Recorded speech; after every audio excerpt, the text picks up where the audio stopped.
Now what's this gonna be? You know how I played it all. That nigga burning G, all by his bread. Bitch, I'm all about my bread, all by my bread. Bitch, I'm all about my bread, all by my bread. Now what's this gonna be? You know how I played it all. That nigga burning G, all by his bread.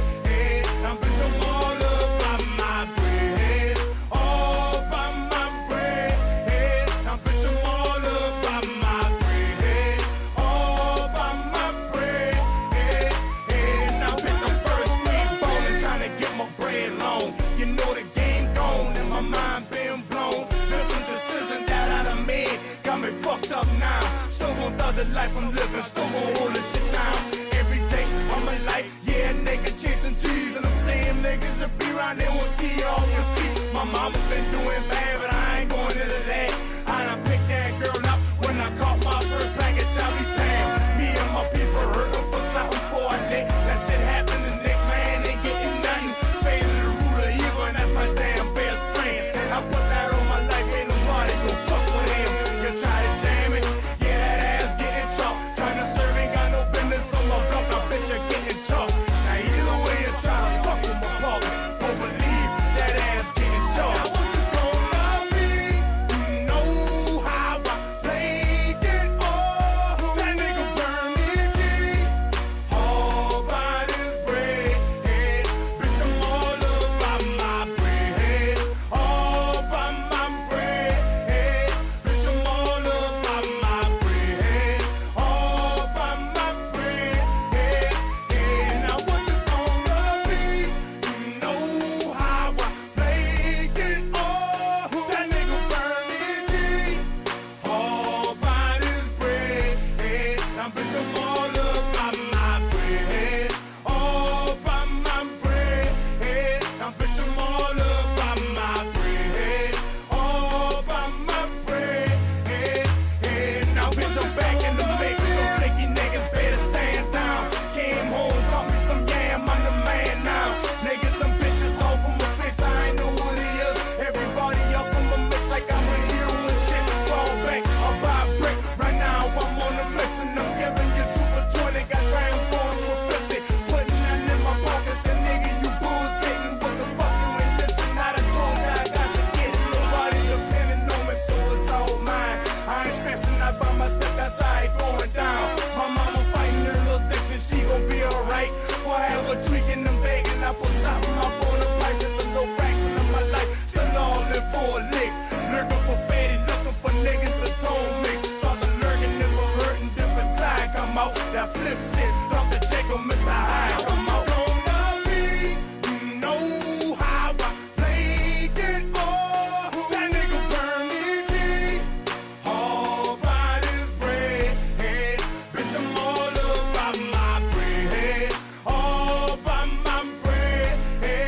Bitch, I'm all about my bread, all by my bread. Now what's this gonna be? Thank y'all for tuning back in to your favorite channel. It's your boy PBK9's giving it to you the way I always do, fair and unbiased, raw and uncut. Some gonna like it, some ain't. Y'all hit that subscribe button, y'all hit that like button. Don't forget to subscribe to the channel. Drop down in the comments. Big salute to all the brothers and sisters down in the chat. Big salute to all the brothers and sisters watching the video from all across the world. From my brothers and sisters all across Europe, Bella, UK, Barry 187. My brothers and sisters across Asia, Iceland, Greenland, Croatia, South Africa, Africa, Mexico, South America, and all across the US of A. It's your boy PBK9 is about to give you some dog talk. Great interview with a brother here. We're about to talk some of this Southern dog talk, you know, and give y'all brother some good stories, some good dog talk. You know, how you doing today, brother? Just fine, Hirsch. How are you? I'm pretty good, man. I can't complain. Different day, trying to make it. How your Labor Day was? Kind of quiet. Hey, Kind of laid low with a girl. Ain't nothing wrong with that. Ain't nothing wrong with that, my brother. Yes, sir, man. We're gonna talk a little bit. Oh, go ahead, my fault. No, I was just laughing. Okay. Well, we're just talking a little bit about these dogs, man. Let me actually just start this thing off. How old was you when you got your first dog? If you can remember. 16. About 16. You remember what I line was it about 16. To tell you the truth, I don't even know if it was a purebred or not, Hirsch, but me and some friends of mine back at that age, they had some old mixed up dogs, and they grew out or just whatever they were. Yeah. They both quit. We didn't know what we were doing. Hey, that's about like everybody, man, at that age. We all had some of that stuff. I don't know if they were mixed up or what they was mixed up with, but we liked them at that time, you know. Yes, sir, Well, man. we did too. If they even looked like a bulldog, I wanted one. Mm-hmm. Mm-hmm. How old was you when you If really we started? looked at it, Oh, go ahead. if I even looked at one and I thought he was aggressive to another dog, I had to have him somehow or another. I'd get him. If he's for sale, I'd get him. Yes, sir. I definitely hear you on that. Definitely hear you on that. What was you asking me now? I was gonna ask you about how old you think you was when you start realizing what the dog game was. I'd say about 25 Hirsch, when I really got into knowing what a pit bull was and knowing how to handle and break sticks and such as that. You know what I'm talking about. Yeah. Oh yeah. Oh yeah. Oh yeah. Now, I know you got I know you got some dealings with that Cottonham Sheba stuff and them type of dogs. Can Oh man, you that tell was us a little our bit about dog. that? Man, Sheba was one of the best producing dogs in the world that I know of. We bred her 7 times, no, 5 times, and out of each litter, every one of them, they weren't winners now, not every one of them, but all of them looked good enough to go to the box. But when we bred her to the termite dog, none of those dogs weren't worth a damn. Sheba the None termite? of them, they all quit. Yeah, we bred Sheba the termite, and none of them, all of them quit in less than 30 minutes. From the age 20 months old to over 2 years old, we sit on some of Dang. them. That You ever hear of Hippie Ralph? sound I familiar. think they call them Carolina Kennels. Oh yeah, yeah, yeah. Or did. Yeah, yeah. Mm-hmm. That's Well, who he's had the in a termite mental dog, right? institution now. Right. Okay. Him and his buddy. I can't remember his name, but yeah, we bred Sheba to him and didn't have not one good dog out the whole litter. And I think there's about 6 or 8 of them. Dang. But every time we bred her to Yellow, everything come out good. All of them made it to the show. Who do you think? I didn't say they were all winners now. I said they were good enough to take to the box. Yeah, yeah, yeah. Who do you think produced the best litter with Sheba? Yellow. Yellow. Yeah, Yellow was him and the Sheba dog.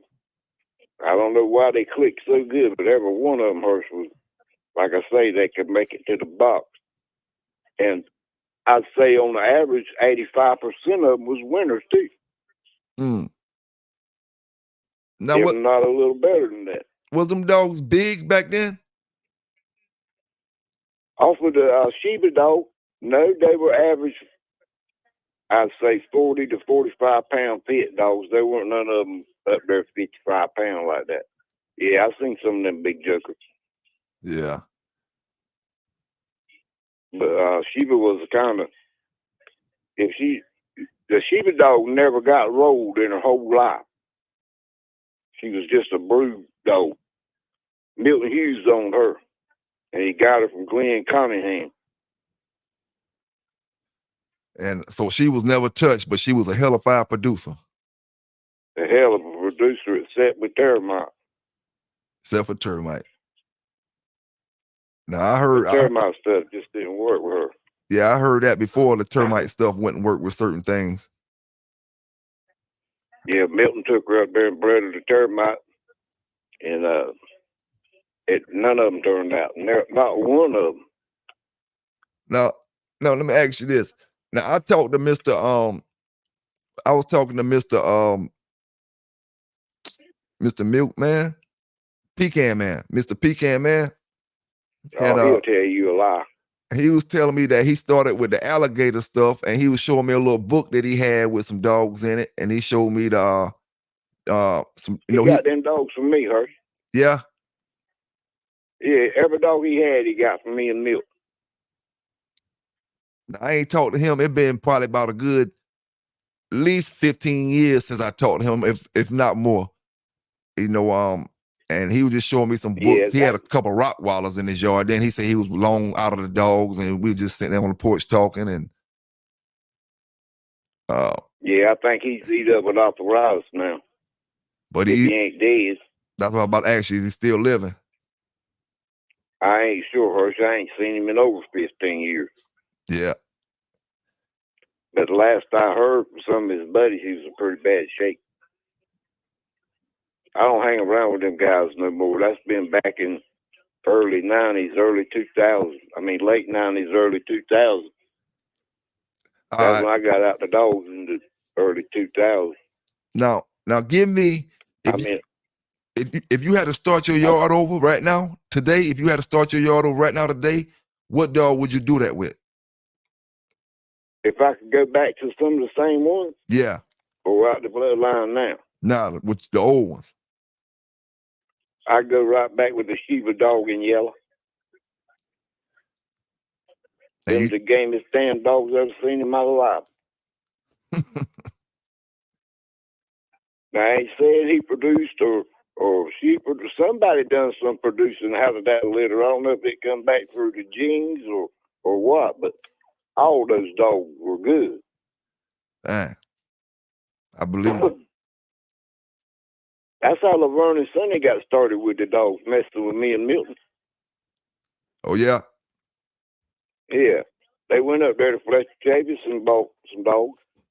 And we carried Sheba back up there to breed the yellow, well, which we did, and she didn't catch.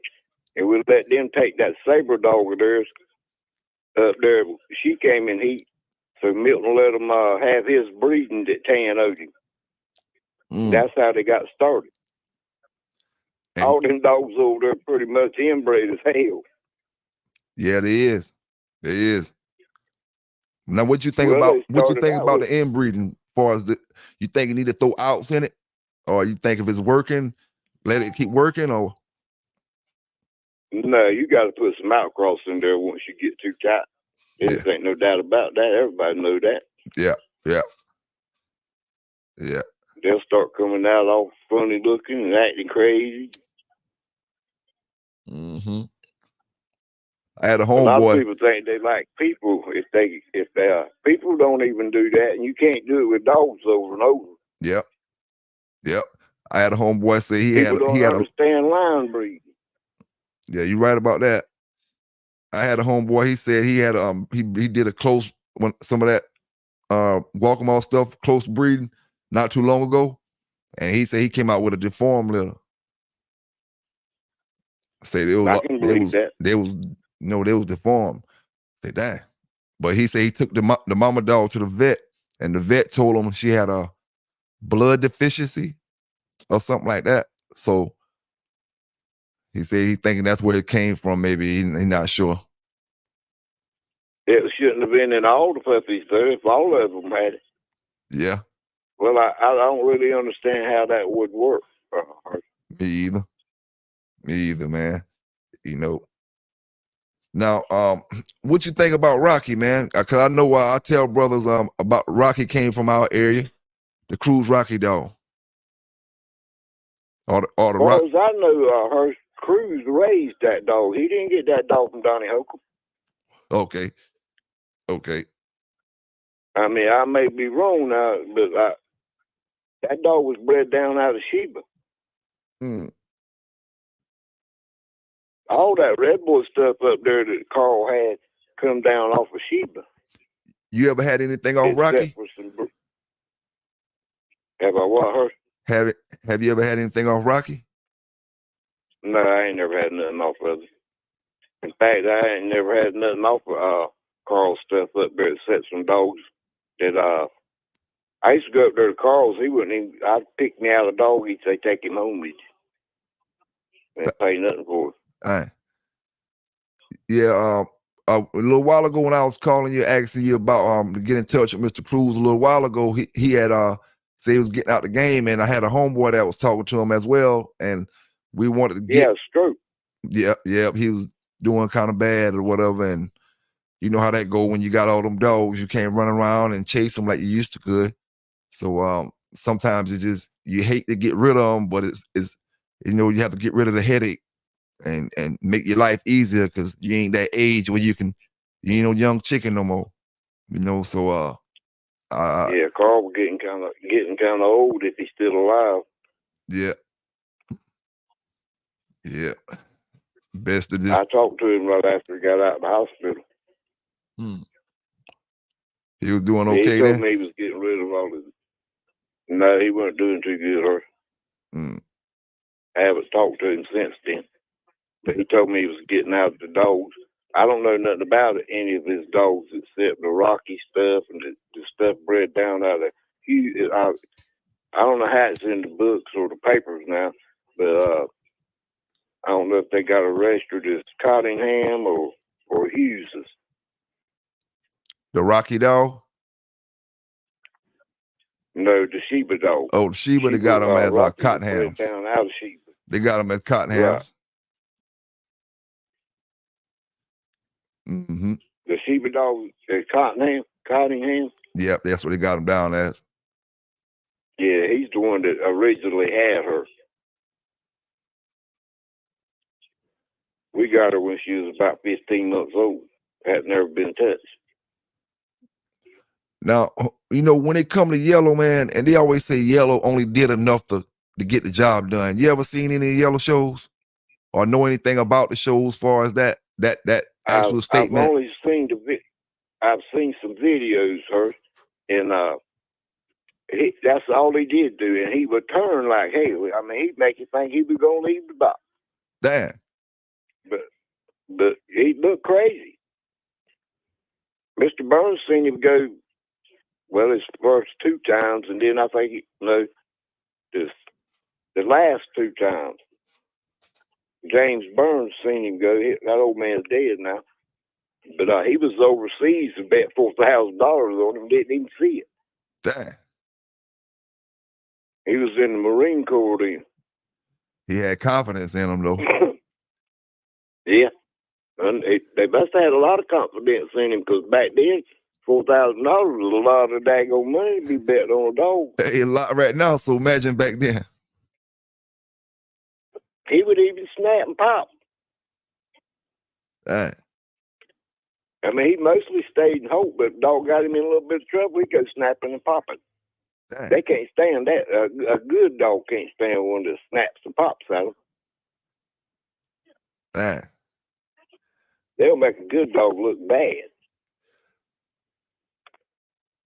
Did you ever have a chance to see any of Yellow, like Yellow John or any of them dogs? I saw some stuff off of Yellow John that came from up there at Katie Marlowe's, and she had some of the gamest I ever put my eyes on. Oh, Yellow John? But they didn't have no mouth. Yeah. Yeah, I hear a lot of good things about her dogs back in them days. Yeah, they couldn't break a grape, though, her. If they would bite you, you wouldn't even need a Band-Aid, probably. That's what they used to be saying about that Red Boy stuff. That's what I'm talking about. What you think about that, all man? Katie Marlowe's. Did that again, her?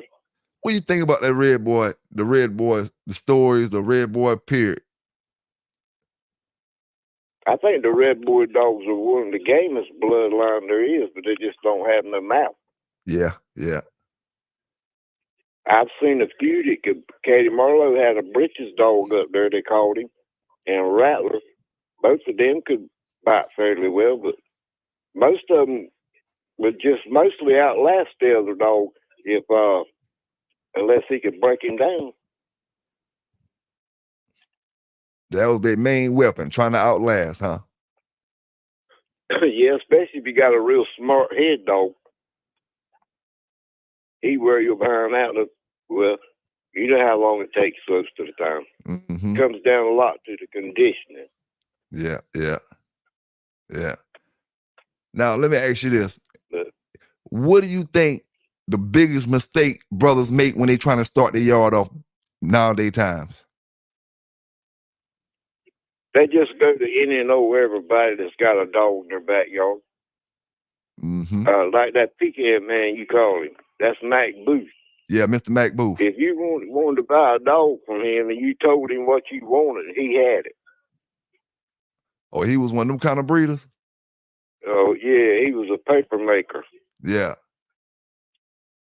I don't believe in that shit. I ain't going to lie to myself about my yard. No, sir. You right about that.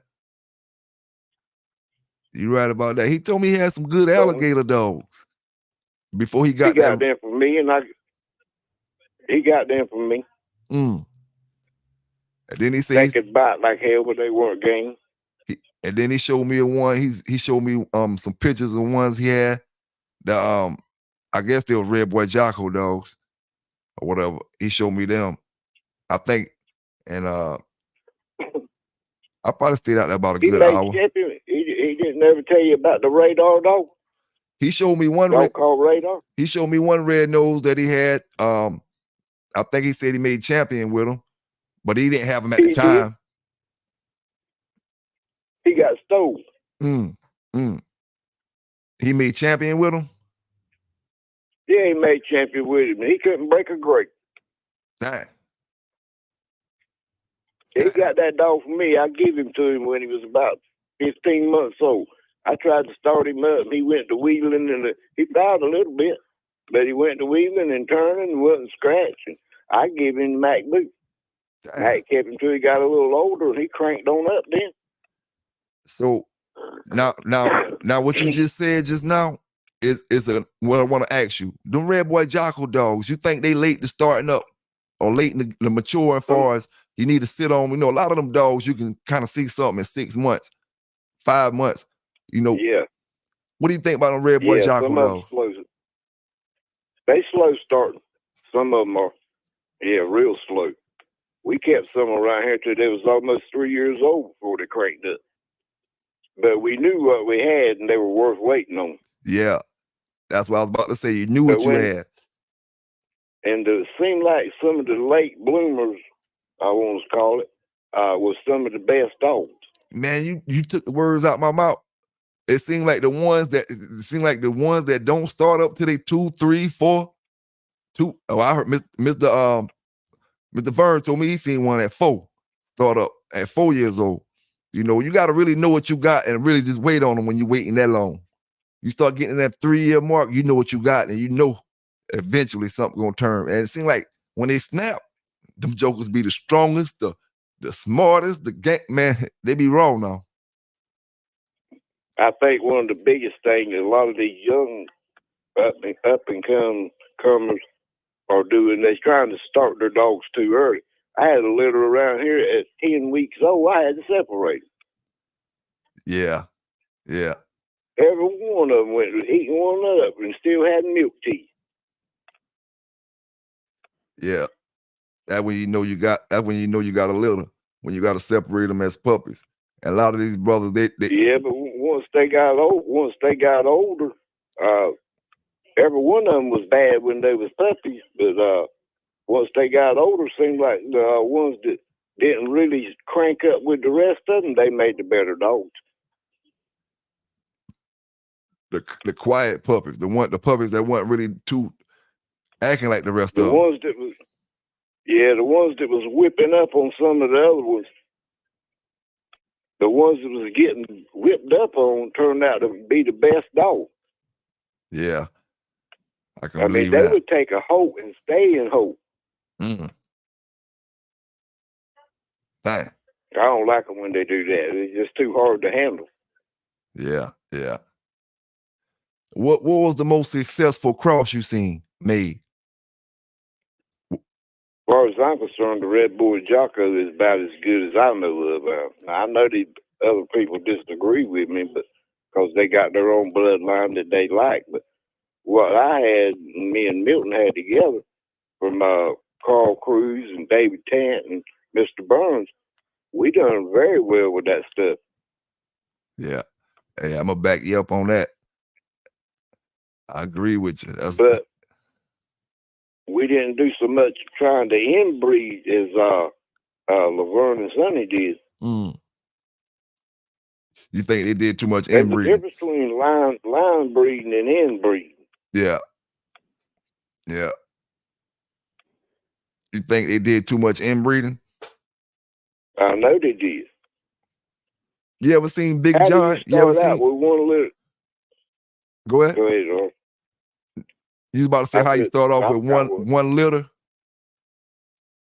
Yeah, how you start off with one litter and then end up with a whole yard full of dogs? You answer that for me, and then I'll just shut up. Hey, that's what they did. That's why I tell you. That's why I tell them, brothers. You say one litter, and then we talking 30 years later. Well, off of one litter. I'm gonna tell you the truth first. That's just between me and you now. Yeah. But I think them boys snuck something else into that bloodline and just didn't say nothing. Because if they'd have kept inbreeding like that all these years, them dogs wouldn't even been able to walk. They might not even have no legs. They had to do something different. Hey, you ain't They lying. just didn't tell nobody. Yeah, you ain't lying about that. That's the only whole thing about it, man. A lot of people probably do it, but nobody never tell nobody. And you can take a fourth cousin back to a female that was, well, say that was a fourth cousin and breed them, and you might do all right with that, but you can't keep breeding brothers and sisters. Yeah, yeah. But now they did, they had the Saber that bred the yellow, and then they had Saber bred to the Mr. Chavis dog, the Ace dog as well now. So that's kind of like two different, they two different litters. They started it with two litters. Instead of one litter, it was two litters. Right. That's right. And then when they done that, that kind of throwed the blood off some. Went a little further back into the bloodline instead of inbreeding so close. Yeah. Yeah. But still, they kept on doing it till these dogs was just quitting like hell. Look at that dog that the football player got from him. He bought 10 dogs. Not one of them was worth a damn. Damn. Not one. And them was the old dogs, huh? I know his name good as I know yours. You talk about Nate Newton? No, the other one, damn football player come down here and got 10 dogs. Can't think of his damn name now.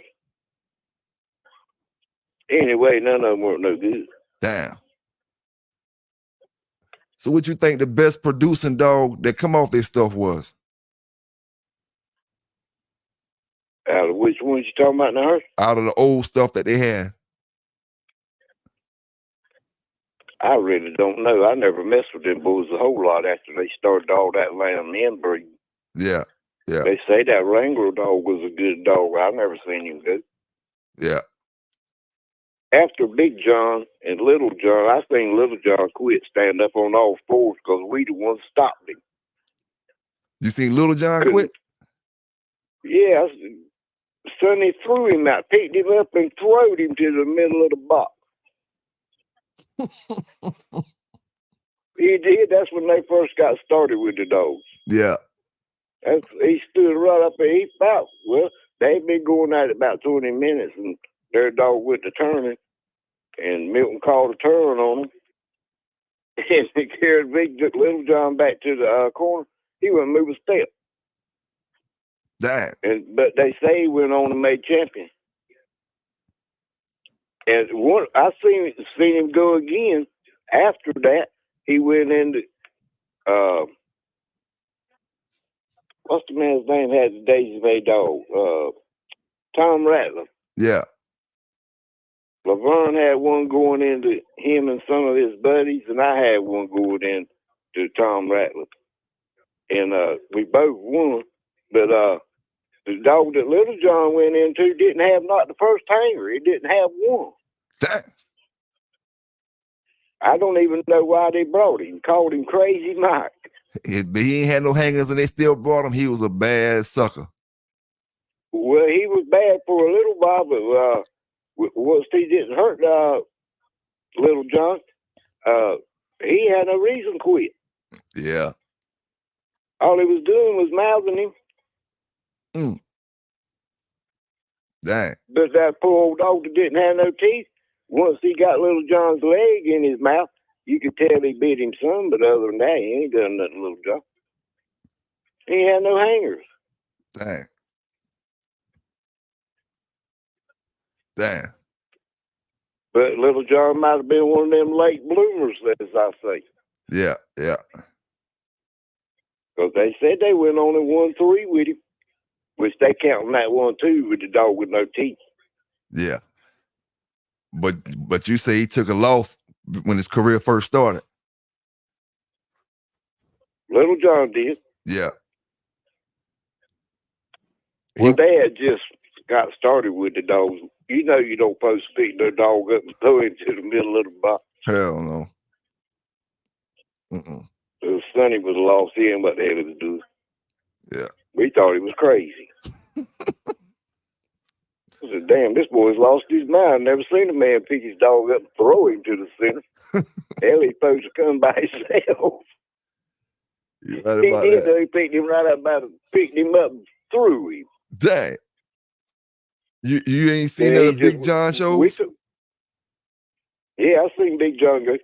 That was a biting rascal, boy. He could bust some holes or something. You rather have him or Mayday? I'd rather have Mayday. Okay. It'd be kind of hard to choose, sir.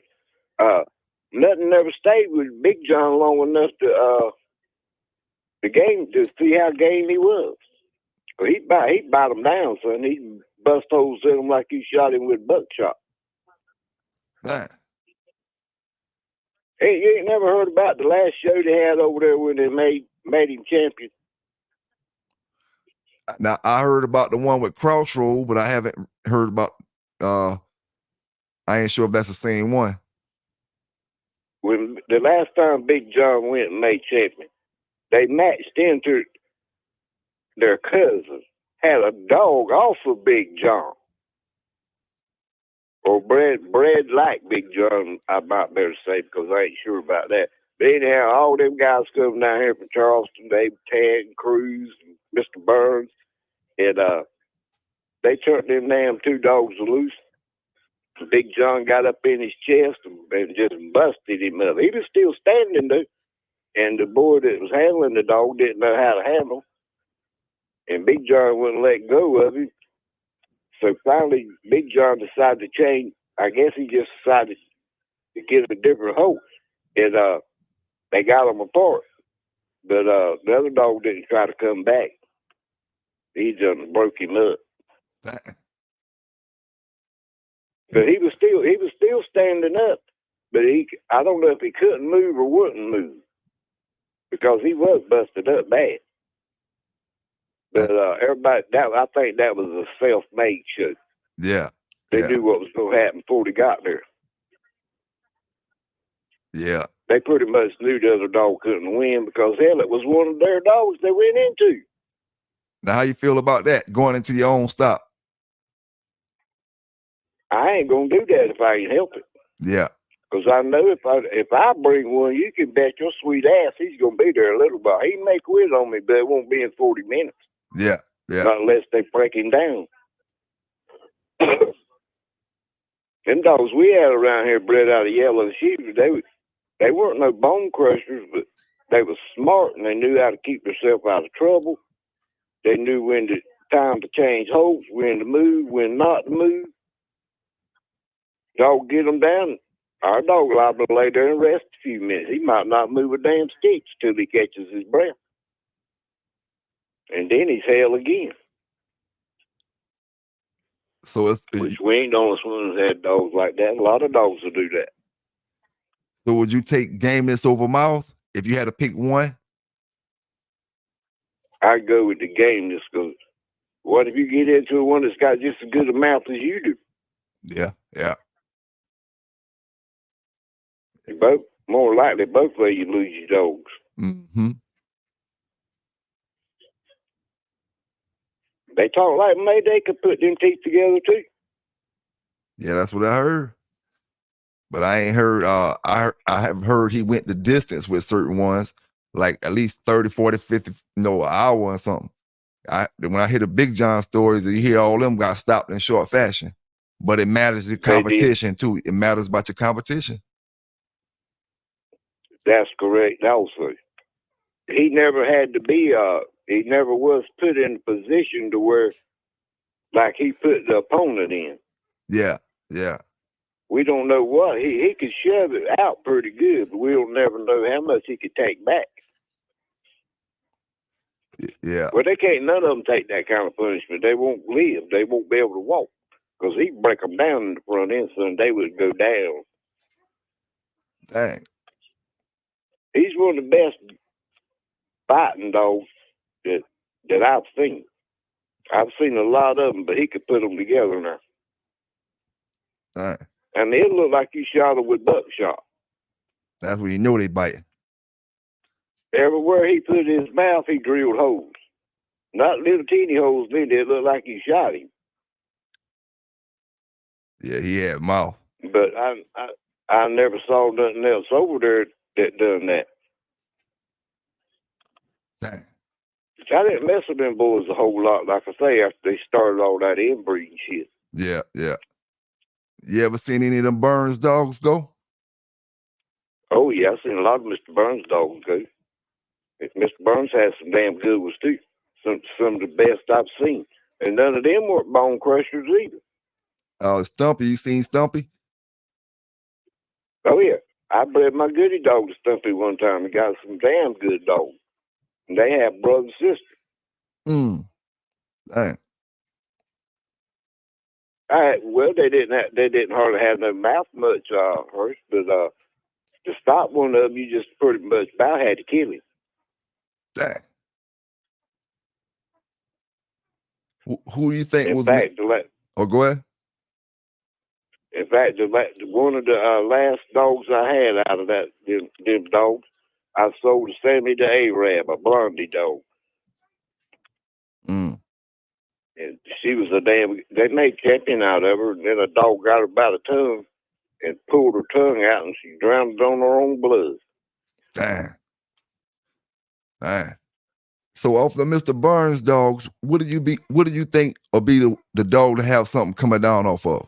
If I'm trying to get something off Mr. Burns stuff, I got the Stumpy coming through the Big John stuff, the Walkmore stuff. I got the Stumpy in there. And I think one of their dogs bred with Tom Jack, if I ain't mistaken. One of them had bred with Tom Jack. Yeah. But what do you think the best producing Burns dog was? He had a dog called Big Head that was double bred out of yellow. Let me tell you a story. I heard about Big Head. I heard that Big Head is a half Big John dog and Mr. Burns dog. Mr. Burns had the female, bred it, Mr. Sonny them boys dog. They were supposed to split the litter. It started coming down to Mr. Burns was getting sales and he wanted to know if they wanted to sell. They ended the puppies. They didn't want to sell. Walkmore said they'll take their puppies and take them back home. When it came down to it, he had one puppy left. He said all the rest of them had died. He had one puppy left. He said, you could take this one with you, Vern, if you want to take him. The boy said, no, you keep him. You ain't got but one puppy. So he kept the puppy. And then word is, I'm not 100% sure, but word is that puppy is Big Head. I don't know how true it is, but word is that puppy it's Big Head that Mr. Burns changed the daddy and put him off one of his dogs, but really it's off a Big John dog. But I don't know if that's any truth to that. You know? If I had to say yes, it's true, or no, it's false, I'd say no, because I ain't never known Mr. Burns to do no bad dealings or Yeah. try to put different papers or tell a lie on the bloodline of a dog. Yeah. And I've been knowing him since I was a young man. Yeah. Gotcha. Up until he died, I was still talking to him. Gotcha. But it could be true. Now I ain't gonna really say one way or the other. That's just my opinion myself. Yeah. Yeah. I never was one to too much try to exaggerate on my dogs, especially as many people have seen them go. Know it's a damn lie when you tell it. Mm-hmm. Hell, you got Mr. Burns, David Ted, Carl Cruz, and all that crowd there. It's gonna get back to them sometime or another if they weren't even at the show. Yep. You're right about that. Just like I'll tell you about the Pecan man over there. He'll tell you a lie in a minute. Dang. All them dogs come from me and Milton he had in that yard. Yeah, I ain't seen none of the dogs. He was out when I talked to him. He had a couple of Rottweilers over there.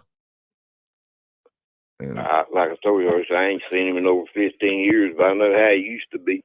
Every time he opened his mouth about them dogs, he was lying about something. Damn.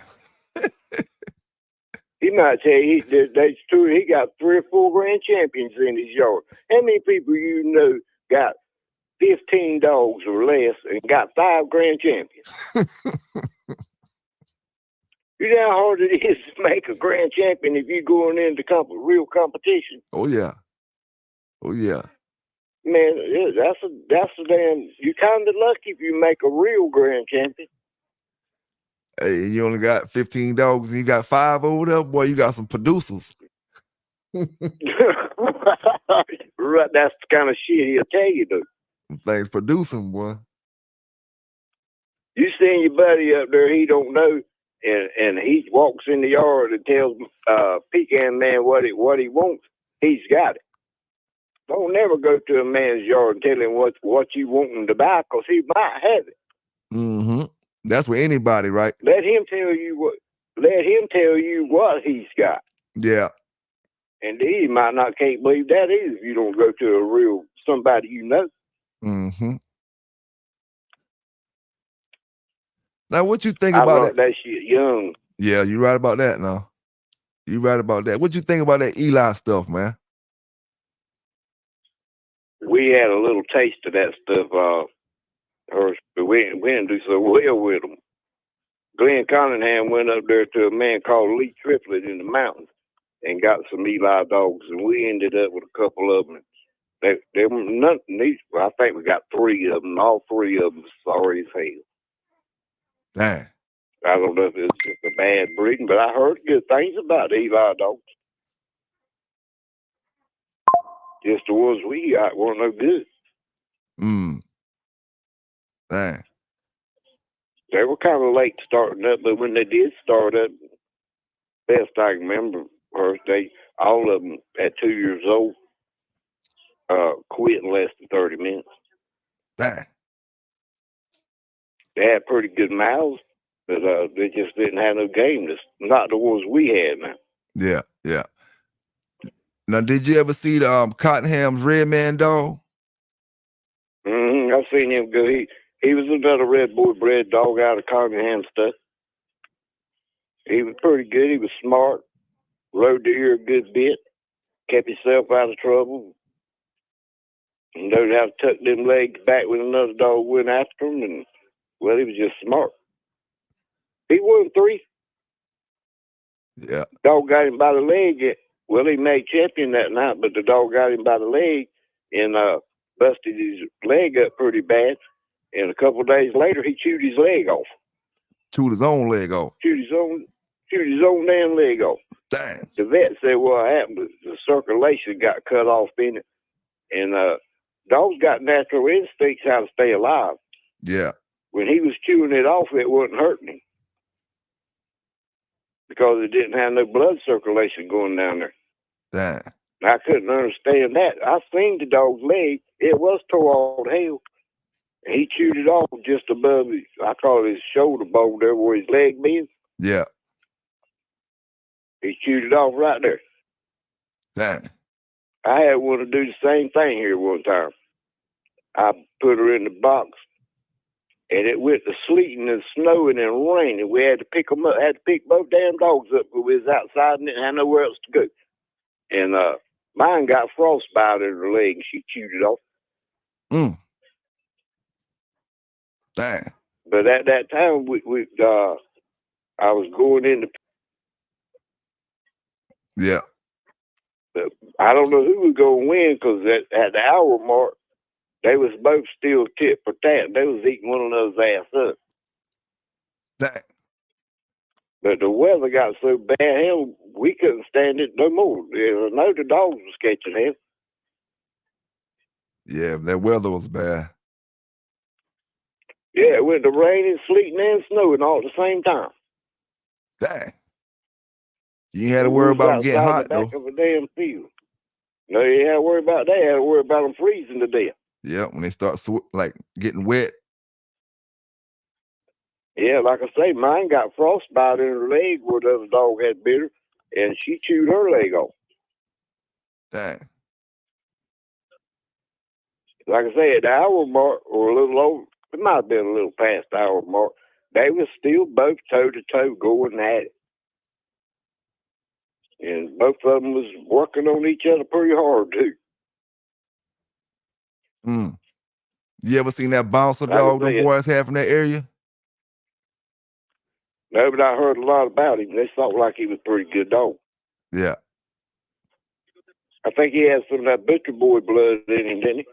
I'm not sure. I just always heard about him. Yeah, he's one you don't hear much out of. Yeah, he got me out my Sambo show. He conditioned and refereed the show. And I think he did? Yeah, I think that was wrong. You know, I didn't fare well on that show, you know what I'm saying? At the end. And I found this out a year later. You know, I didn't find it out right then. I found out about a year later that he conditioned the dog and he refereed that particular show with Sambo. You know, so I would have had to finish the dog all the way off. For Sambo then. Huh? Which dog was he pulling for? The dog he conditioned. I conditioned my dog. Well, I conditioned Sambo. The one you pulled for too? No, I conditioned my dog, and I took him to North Carolina. You know, the route with them boys up there, and yeah, all I knew was he was the referee. You know, the dude we was talking about. He was the referee, and a year later, I found out that he had conditioned the dog that I went against. So he was refereeing, and he had conditioned the dog that was in the square that he was refereeing for. I mean, some people may not feel like that's a problem, but I feel like that's a little too close for comfort right there. You know. Yeah, if I condition your dog, and I'm gonna referee, I'm gonna pull for the dog I condition. Oh yeah. Yeah. No, I wouldn't like that. No, but I mean, I ain't saying Danny done wrong, but because I don't know.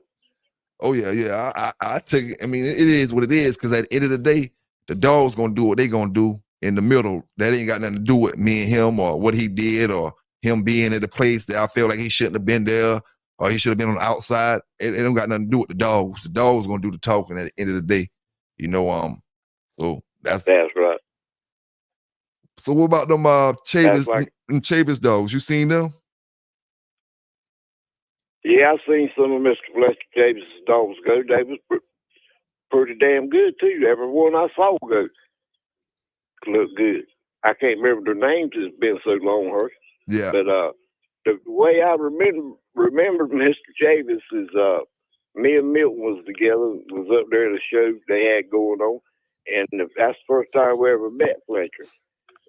And Milton said he must work in a sawmill because he didn't have 2 or 3 fingers on each hand, and his son didn't either. Damn. And Milton, he was crazy anyhow. So that man must work in a sawmill. Yeah. Cut his fingers off.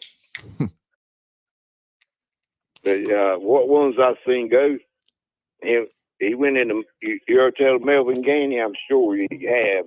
Yep. They had a JR dog with his brothers, the yellow. Yeah, I heard of the junior he dog. Went in him. He whipped Melvin, dude. Melvin had some damn good ones too. I don't know how they was bred, but he had some good dogs. Mr. Chavez whipped the junior dog, the JR dog? No. He whipped some dog that Melvin Gainey had. Oh, okay. Like I say, this has been back in the 90s. Yeah. Oh yeah. I can't remember the dog's name. Oh yeah. Now, did you ever have a chance to meet any of them older brothers from the 70s and the 60s, like Mr. Carver or Mr. Tudor or any of them brothers? Or Mr. Colby or any of them brothers? If I did, I didn't know who they were. First. Yeah. There's a lot of shows you go to. There'd be so many people there sometimes that you don't know who's who. Yep, you're right about that. I'm pretty sure at one time I might have bumped into one of them, but they so much old. I'm 60 years old, and they would have been older than me. Yeah, them fellows would have been, right now they're dead and gone. So, I mean, they would have been over the hundreds. Exactly. Yes, sir. And I'd have to been pretty damn young. Mm-hmm. Yep. The best old guy I ever run into though was Mr. Burns. I mean, he always been straight with me. Yeah. Now, did Mr. Burns? I was up there. Go ahead. Go ahead. No, go ahead. I missed him. Go ahead. I was up there with James one day, and Sammy Dayrab come down here. Well, that's the same time he bought the dog from me. But anyway, Mr. Burns put a dog in. They rolled him out there in a little barn he had. And Sammy's dog threw Mr. Burns' dog down on a pile of shingles.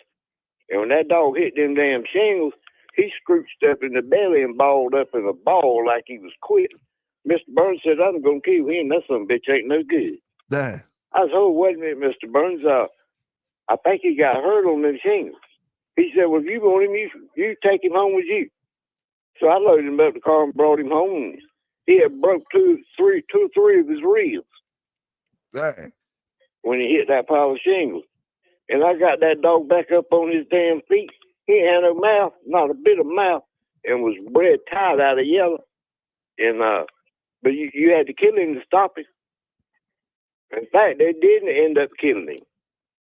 I give him the pecan man because he was too tight to put in with what I had with yellow. Yeah. And I gave him the pecan man, and I think they rolled him to death. Dang.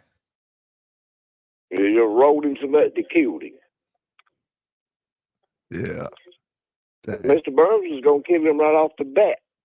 I told James, I said, Mr. James, I think that dog got hurt on them shingles. Now, he ain't put a ball up in a ball like that for no reason. Because the dog hadn't bit him back there nowhere. But when he hit them shingles, he sure balled up.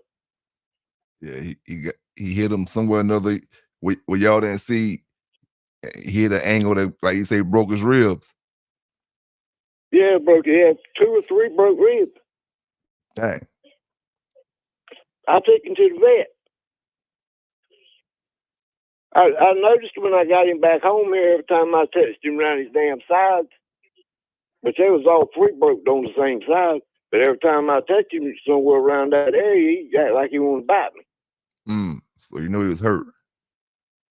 Yeah, he was hurt. It's a wonder that vet said it's a wonder it didn't go through his lungs and puncture his lungs. That'd have been a whole nother problem then.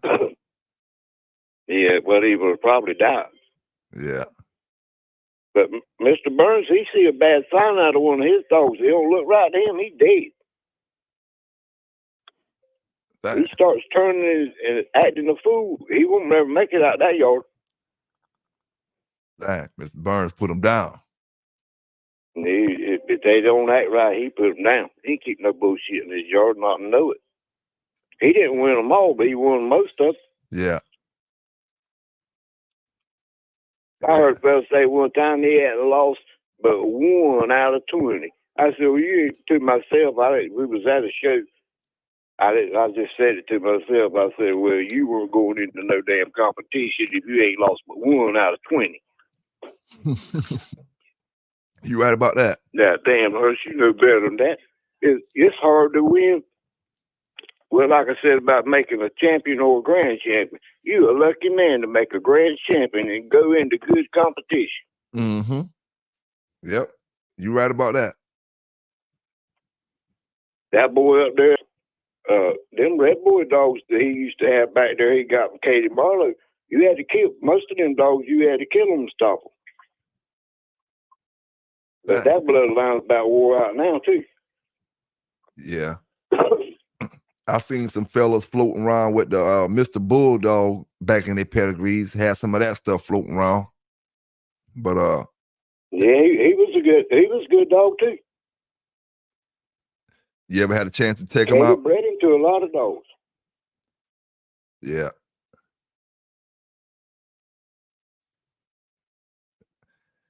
Yeah. We had a buddy of ours had a boomerang dog.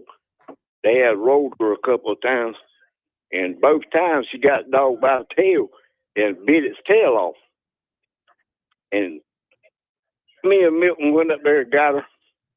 We and Byron, I was just going to condition the dog for him. And went into Katie Marlowe with one of them red boy dogs of hers. Our dog come out of the corner tearing that dog's ass up. Dang. It was just a few minutes that damn Katie Marlowe's dog got ours by the ear and shook her a little bit, and ours went to squealing. Then went to turn. Took her back to the corner, wouldn't move a step. Dang. Not near an inch, and that was less than 30 minutes. A boomerang bred dog. Dang. And the boy that actually owned the dog was there at the show. He said, well, y'all fucked that dog up. Whoever who conditioned her, didn't know what the hell they were doing. I said, look here, buddy, I conditioned that dog. I can condition just as good as you can. Yeah. I said, when you stand on all fours and you still breathing, you supposed to be looking over at that dog. This bitch is looking back at me. Yeah. And they went with her again, and she lost again in about 25 minutes. Dang. And he conditioned her. He conditioned her this time. I didn't go to the show because I knew what was going to happen if they went into anybody that had a dog. I don't know how she got them dogs by the tail. They must not have been fighting back. Mm-hmm. They told us that bullshit. And I stayed 6 weeks with that dog pretty much day and night. And then that son of a bitch stood up like that and looked at me. And then the man, smart ass, wanted to make the remark, dog work condition right. I don't give a damn. I could take one of my dogs right off the fucking chain and get 45 minutes to an hour out of them unless they got into something that could really bite the hell out of them. Yep. I ain't had a damn one out of Sheba Yellow wouldn't go an hour off the chain. I know because I've done it several times. That's what I say about them yellow dogs. They had that natural wind. Yeah, they had natural wind, and the ones I had, maybe we got lucky, but they seemed to be smart, and they kept themselves out of trouble. Which we didn't ever get into nothing like Big John with them either. Yeah. I'm telling you, he could punish one bad. If he got in one's chest and he stayed there for a whole 10 minutes, you might as well pick you and get your shovel for him. Damn. That's what I heard now. He could. I seen him battle him. I seen him just busting holes in him. You see the other dog just quiver when he bit him. Damn. But that's the only one over there I ever seen with his mouth. Yeah. I know you got some of them dogs from them long years ago.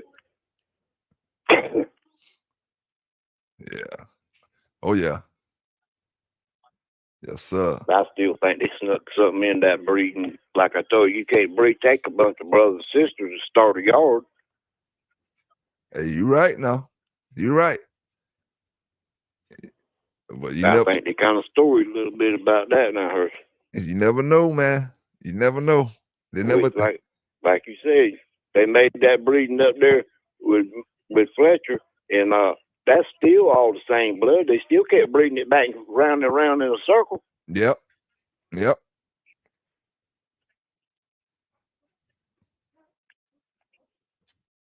Which I've heard. I didn't go to all the shows because I didn't want to go.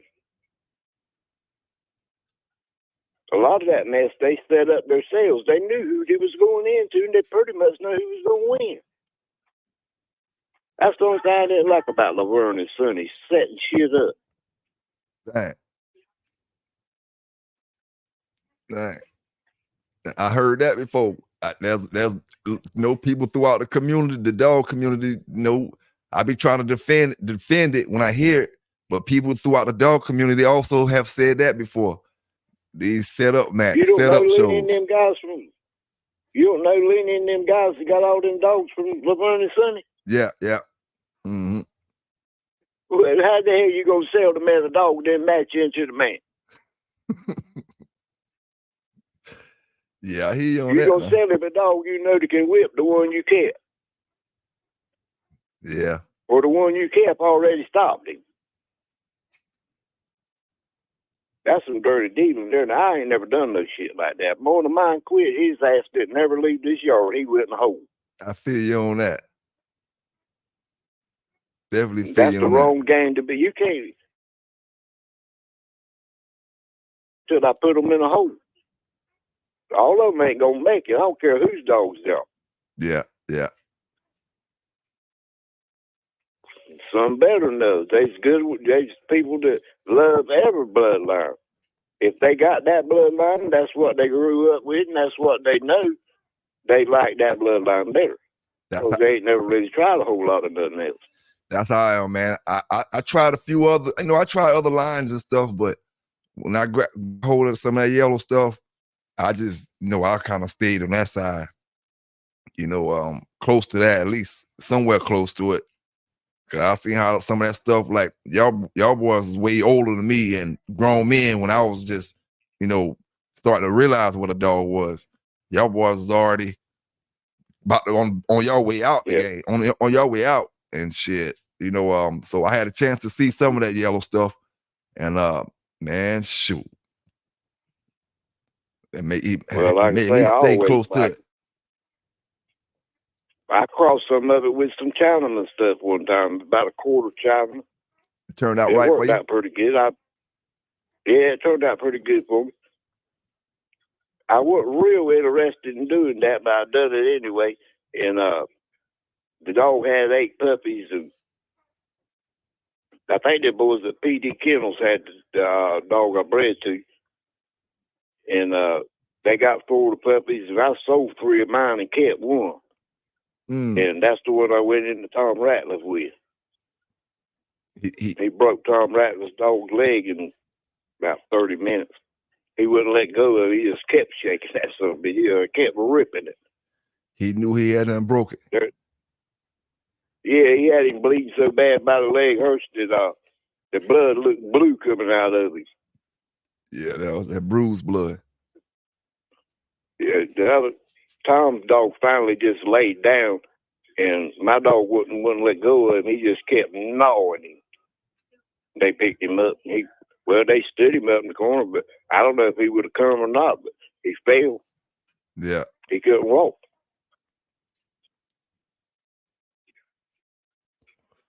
Right.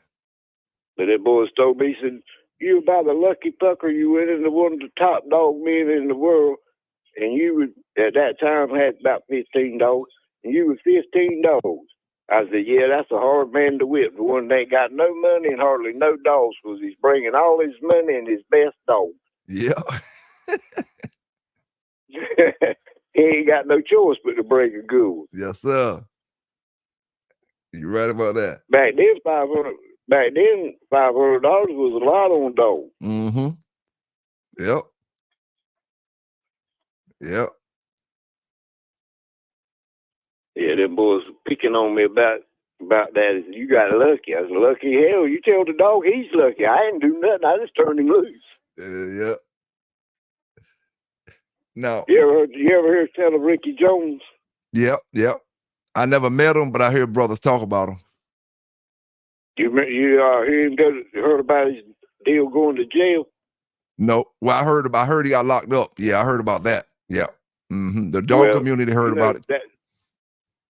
Yeah, this has been years and years and years ago. Back when I was probably, I don't know, in my 30s or late 20s. We went up there to his place. That joker bought a whole mountain, Hearst. He bought the whole damn mountain.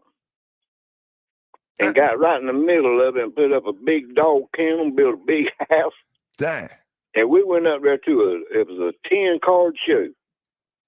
We got there at 6 o'clock that morning. 6 o'clock that evening, and left there at 6 o'clock that morning. They had dogs stacked up out back of that barn, higher than my TV is there, and it's about 6 feet tall. But anyway, we was up there, and the whole time we was there was a damn crowd of people. I'm telling you, they was everywhere. And half of that mob was the FBI. Dang. As soon as they didn't mess with the dog people now. As soon as everybody got out of there and got gone, they went in there and busted him about $3 million and 3 kilos of cocaine. That's a little over what? 9 pounds? Yep. And a kilo about 3 pounds, 2.9, something like that. Yeah, two something a pound, each kilo about 2 pounds, a little over 2 pounds. Well, they got it. They found all that cocaine up in his house and the money. He had 2 dogs going in that show. Ricky did. And his little boy was handling him. He was about 13 years old. He said, Daddy's done got 50,000 bet on him, and I want to bet 50,000 more. Dang. And I bumped Milton in the side. I said, that little boy's crazy. His daddy must be crazy, too. Milton said, that dog don't know how much money they got bet on him. Nope. But they won. The little boy won with him. He knew what he was doing. He knew how to handle. Yeah, he knew exactly what to do. Yes, sir, he did. Yeah, it wasn't his first rodeo. I wish I can get in touch with him right now. He a grown man. I said, I wish I can get in touch with him right about now. Oh, yeah, he's probably still around. Still probably got dogs. He took after his daddy, liked the damn dogs now. Yeah. He owned 2 or 3. He had a house in Florida. I think he had one in Hawaii. And he had that one up in the mountains. Now, they say that brother Ricky can condition one. I don't know if he conditioned them or not, Hersh. I really didn't know a whole lot about him except what little bit I learned while we were there. Yeah. Did you ever see that Sandman dog he had? Yeah, I seen some of his dogs. I was going to tell you, when we first got there, I heard a 4-wheeler crank up. Mm-hmm. And there was a guy driving the 4-wheeler and another sitting in the trailer. And they was driving the 4-wheeler through the dogs. One was driving and the other was scooping out Ukanubi dog feed. And back then, it was high as hell. But that's all he fed his dog was Ukanuba. Yeah. But he must have had, I don't know, I probably seen 40 dogs. Back in the days, just from where I was standing. Let me let my brothers and sisters know real quick. Back in the days when he just spoke about Uber Canuba is equivalent to your top grade dog food nowadays. Whatever dog food that y'all brothers consider the top grade, that's what Uber Canuba was back then. The top of the top when it comes to dog food, putting weight on your dog. That was just the top grade dog food. You know that cost. You probably was gonna pay $60 a bag for the Uber Canuba, $40, $50 a bag for that, when the regular dog food was $20 a bag. But yeah. That's right. Yeah. But I always heard the brother Ricky can condition one. And you say have you seen Sandman? You know, I think he went that night. That was the other dog's name. Oh. One was named Samson and one Sandman. I ain't sure about that. Yeah. Might better quote me on that one. Yeah. But that sounds familiar from being up there. Yeah. Ain't no But telling. I don't even know if I'm pronouncing that dog feed right. It's Zukanuba. It's a weird ass name. Oh, you said it right. Uber Canuba. It got an E, start with an E. And it's spelled all funny, but that's how you say it, Uber Canuba. Yeah, back when I had dogs, it was like $1 or something a pound or more. Mm-hmm. There was different grades yet, just like there are all other dog feeds. Yep. But the cheapest one was still expensive as hell. Yep. And he was feeding that one out the pink looking bag. That was that high dollar stuff. Yes, sir. Was money wasn't one of his problems, though. Yeah. The FBI was, though. Mm-hmm.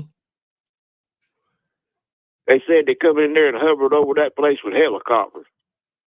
If they let all the dogmen leave, they let them all leave, every one of them, till everybody was gone. Then they went in there and cleaned his ass.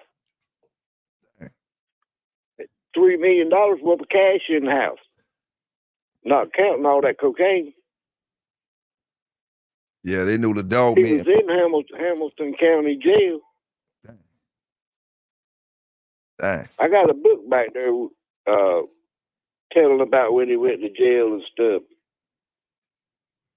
We heard about it before he went. Before they ever they had got him, but before he went to prison. Yeah. He was just in a regular jail. Yeah. But when I first laid my eyes on that man Hershey, I would have thought he was just some old hillbilly. He had on some old overhauls, looked like some old bum off the street, and him worth all that money. Yes, sir. Hey, some people, you can't, that's why they always say you can't judge a book by the cover. You never know who you're talking to or who you're around, because you want to judge them off of how they dress and the shoes they got on and this and all this other crazy stuff. Well, if you'd have looked at him, you wouldn't have said the man's ain't got 50 cents in his pocket. Dang. And him with $3 million in the house. Yeah. I wouldn't even known who he was if somebody hadn't told me. I never said a word to the man. There was so many people there. You know how you get the people that come together kind of stay in the same little groups, pretty much. Mm-hmm. Mm-hmm. My dumb ass, when we first got there, stuck my hand up wanting to bet. I was just going to have a little friendly bet, $50. Some motherfucker yelled over to me, said, "I'll take that $5,000. I said, "I was just waving at my buddy." I ain't want to bet nothing. I'm just waving. I feel you on that. Rest of the night, kept my mouth shut. Don't be holding your fingers up, waving them in that crowd. They want that bet. Mm-hmm.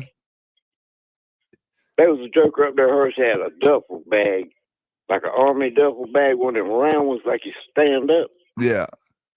Jam full of nothing but brand new $5 bills. Nothing but $5 bills.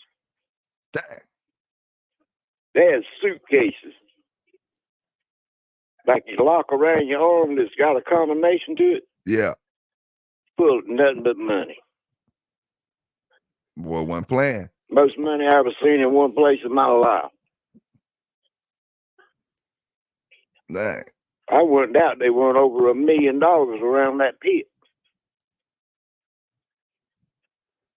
When them boys come, they're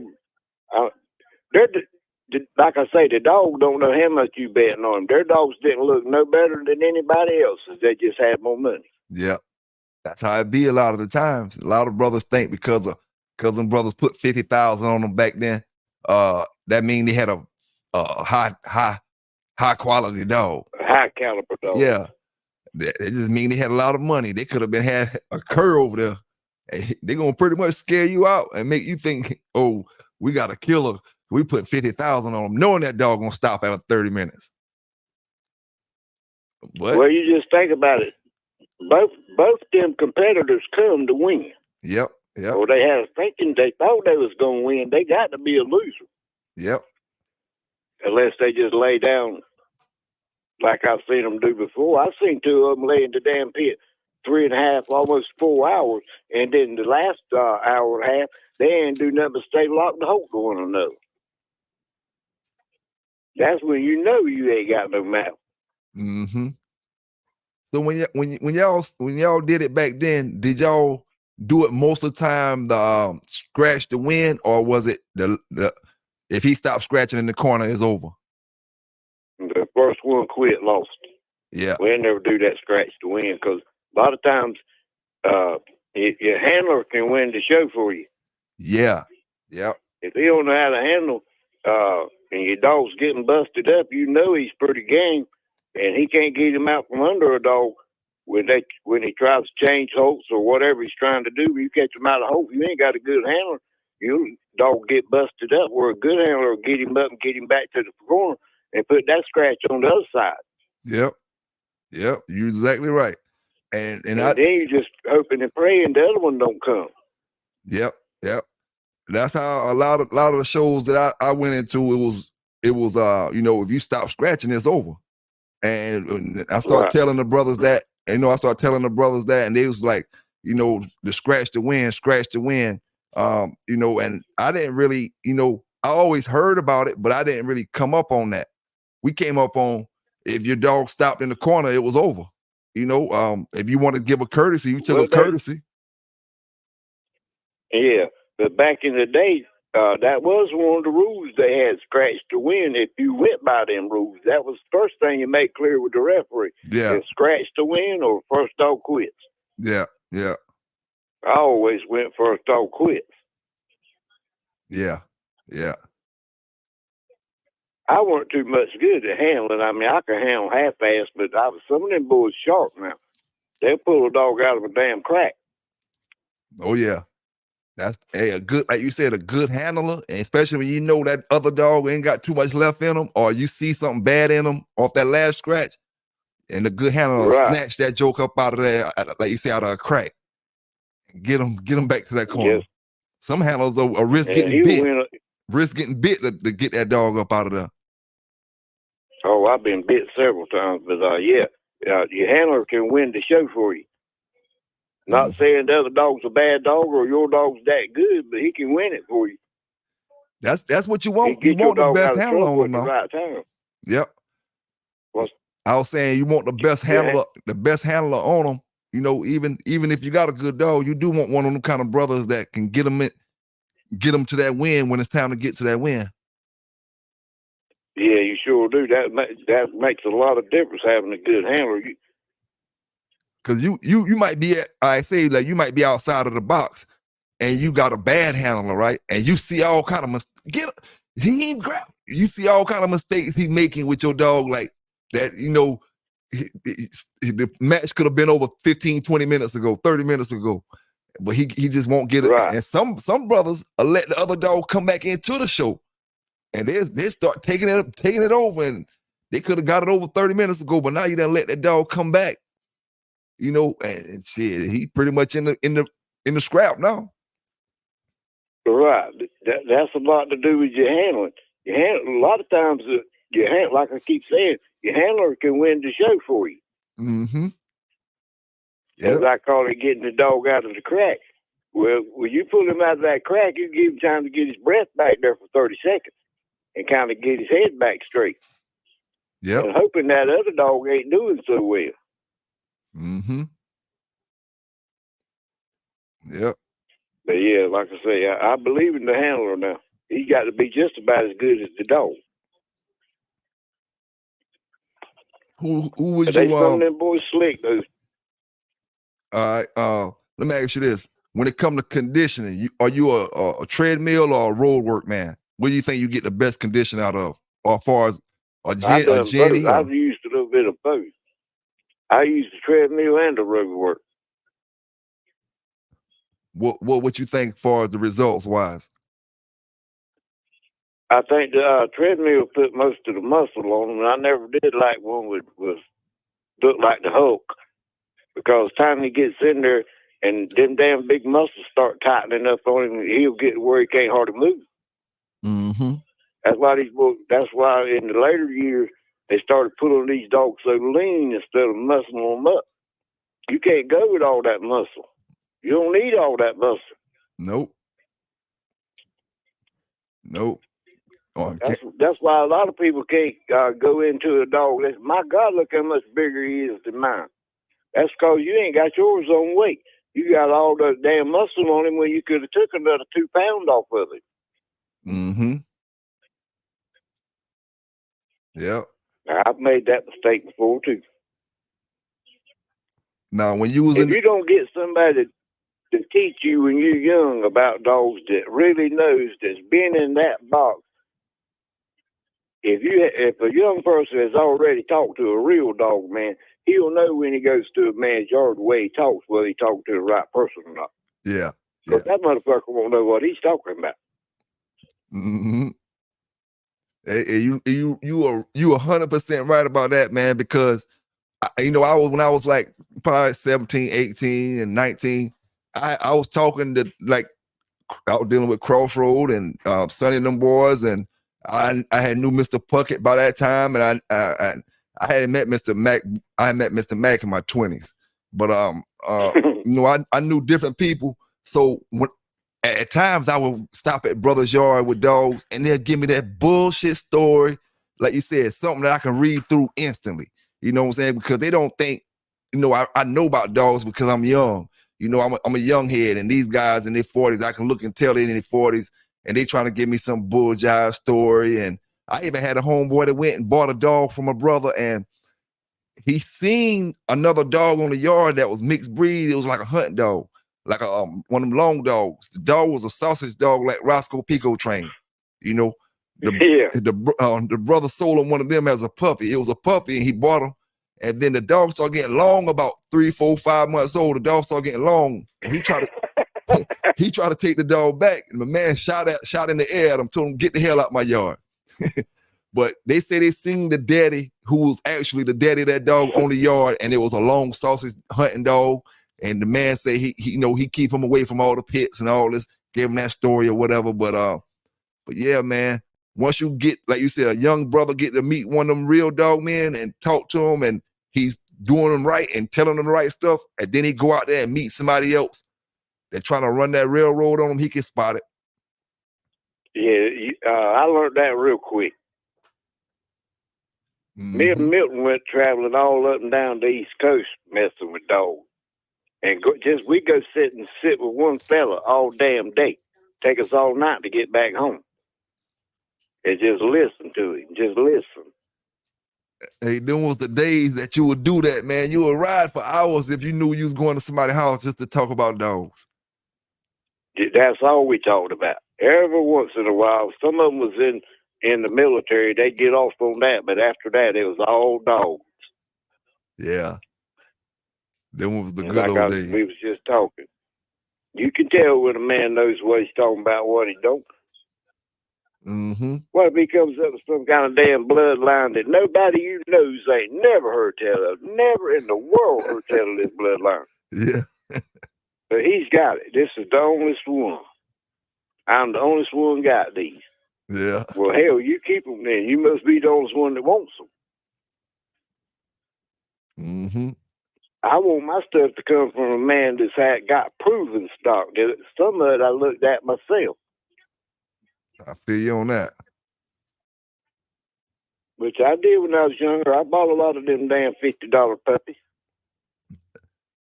Hey, they fight, but they didn't last long. Nope.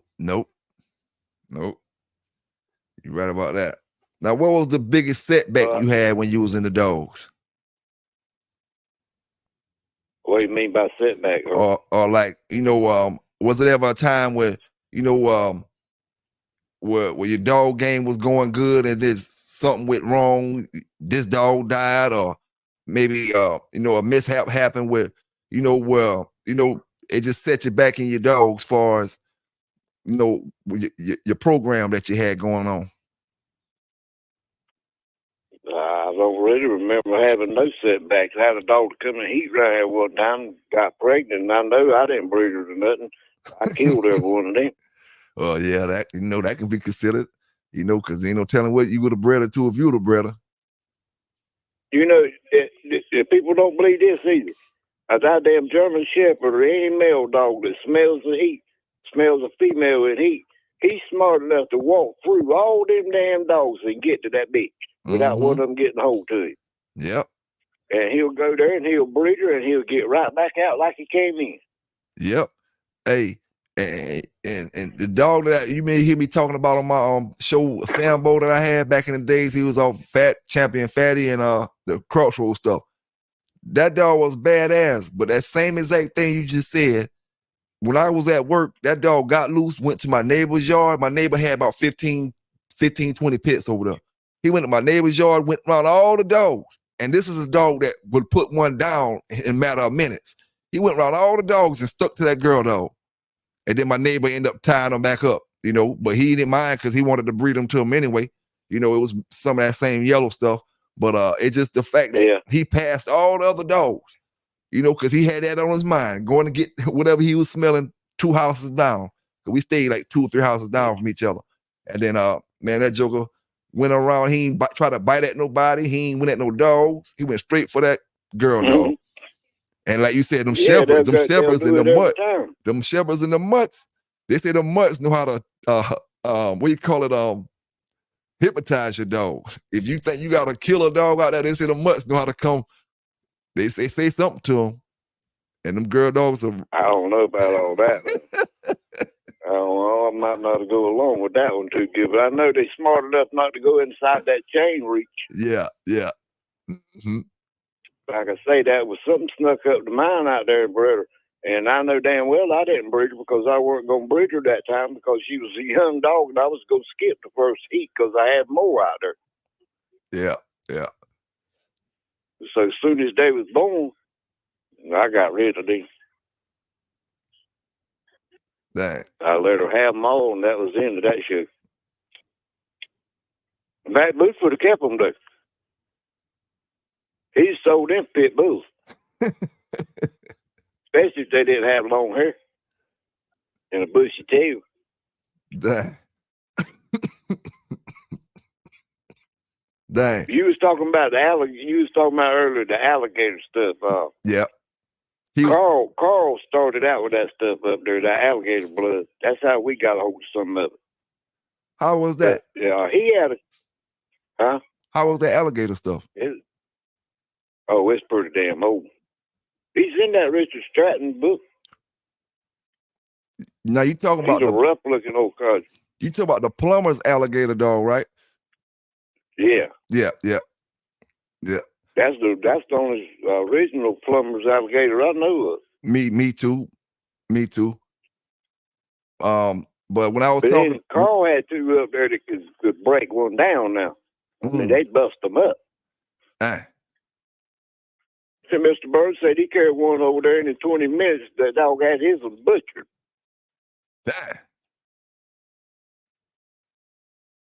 I said, well, why y'all put 2 or 3 dogs on him? He said, hell, I believe he killed all 3 of them.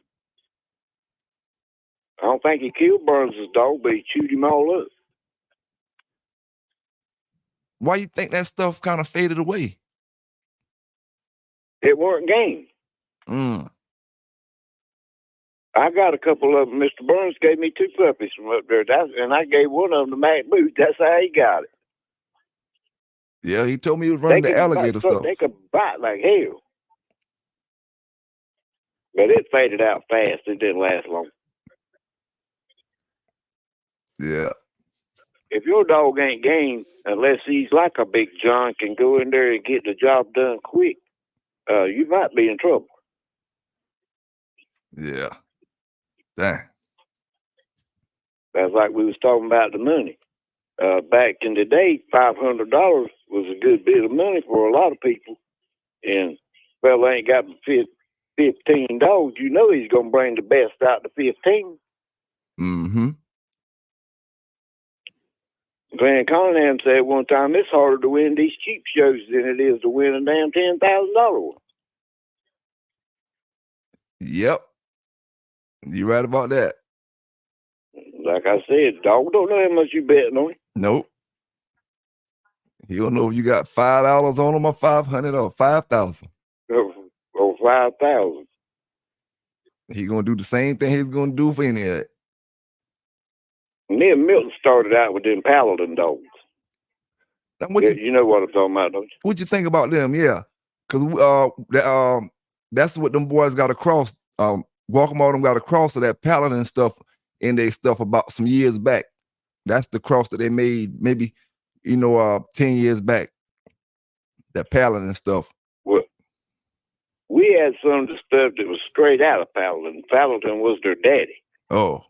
And none of them wouldn't bite nowhere but the damn chest, huh? You couldn't. They wouldn't. And every once in a while, you get one go in the back end.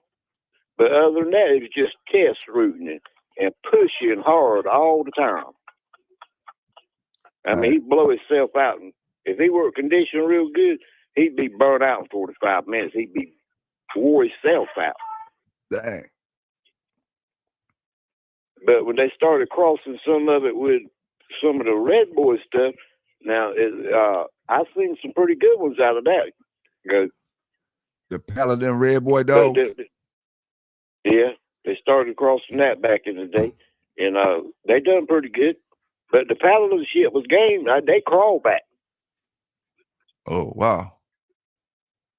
But you couldn't get them to bite nowhere but the chest. Every one of them was a chest rooter.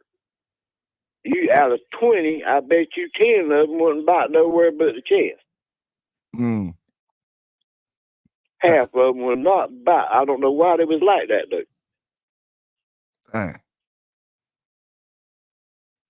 You ever seen a dog who just have a special spot that he wants, like a head dog? He wants that ear, and that's about all he wants. Mm-hmm.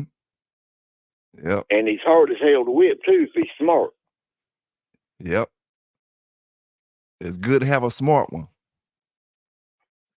Well, the way I tell what a smart head dog is, when the other dog's driving him, when he feels his tail touch that box, he's supposed to go to turn to kick his ass in around. Mm-hmm. Now, if he lets Dutton drive him on up in the corner, he ain't doing his business. Yeah, yeah, yeah. But I've seen him dance out the corners a lot of times. So when that tail bump that corner, he turning around. He going another way. Mm-hmm. That ass end is anyway. Now, that Paladin stuff is another line of dogs that's kind of rare out there.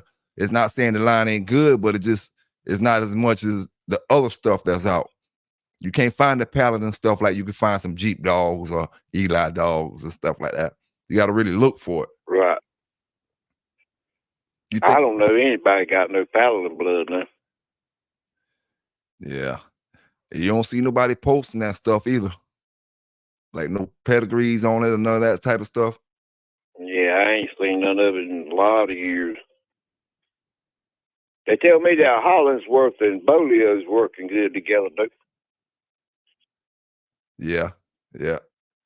I don't know a whole lot about neither bloodline. I know the Bolio stuff a little bit. Ain't a whole lot on it either. You ain't had no dogs directly off Bolio, huh? No, I've seen some go off out of that bloodline that look decent. Like I tell you, it's hard to find a dog like Big John over there. He was about one of the hardest biting I've ever seen. Man. Yeah. Nothing never stayed with him very long. Well, they went into Glenn Cunningham. Glenn and them boys went and bought a big dog just to go into the Hope boys with. And that son of a bitch, he hung in there for about 30 minutes. But he was still standing when he quit. He was busted up pretty good, but he could walk when they took him out the pit, so he could have went across that pit. Mm-hmm. Yeah. He wasn't no good. He had holes all in him now. Believe me, he was eat up. Dang. But one of his game, if he's standing on them 4 feet, he should do nothing. If he don't do nothing but fall forward, he should still try to go that way. Yep. That's the way I feel. That's the way I feel about it. I had one. I picked one up at 2 hours one time. I know that I couldn't win. And I told the man, I said, take your dog back to the corner. Or he done eat the hell out of mine. I mean, he had holes all over him.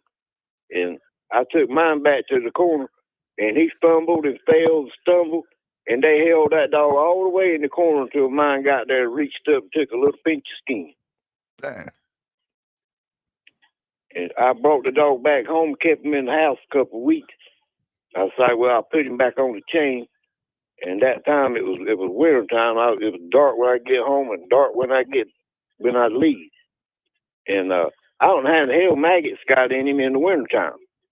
But under his collar was eat up with maggots. And he finally died. But at the 2-hour mark, I knew I couldn't win. And the dog was heavy bred red boy. And I didn't want to lose the dog. I knew he was coming. I pretty much knew in my heart he was going to scratch if he could walk.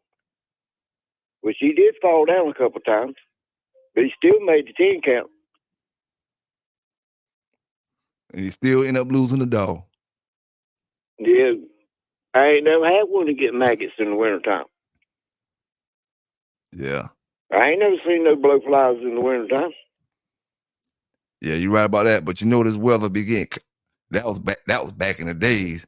I was about to say this weather get kind of crazy now, but you talking about back in the early 90s and stuff like that. Yeah, like you say, them blowflies don't usually be around during the winter. And, well, like you just said, I remember here in the last 4 or 5 years, I cutting grass at Christmas time. Yep.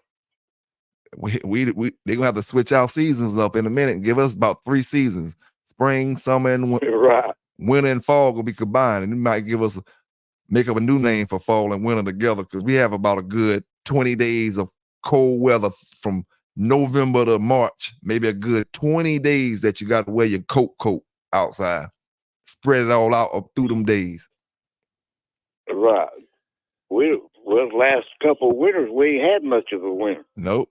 That's why the flies and mosquitoes and shit so bad. Yep, and it even tricks the flowers. You see the flowers be blooming early, and stuff that normally wouldn't come out till March be out in January. The insects and things and the bees and stuff like that. You're right about that. Yes, sir, man. Hey, man, I appreciate you rocking with the Bay today, man.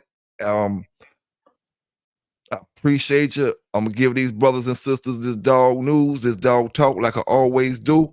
I try to give brothers credible interviews from great dog brothers from the past. These stuff that we talk about is all historical stuff. You know, none of us living like this today. This is all stuff from the 90s, the 80s, and stuff that's written in magazines, and a lot of the stuff that brothers and sisters have already heard before. And like I gotta reemphasize that, you know, none of my brothers and sisters go out here and do anything illegal today. We're not in the Wild Wild West days. We in modern day times. We in reality where you can't live like that no more. You can't make them moves like that no more. You got to do a whole different thing with these dogs. You know, you can enjoy the old stories for what they is, old stories. And it just is what it is, man. And I appreciate you for rocking with me today. If I can ever help you with anything, just let me know. Anything you want to leave the brothers and sisters out there with today before you get up out of here? Yeah, I just hope everybody enjoyed our little conversation there. It didn't mean a whole lot, but it's a little bit. Yes, sir, man. Y'all hit that like button up out there, man. And remember, we all get it first from PBK9 Dog Talking News. We out.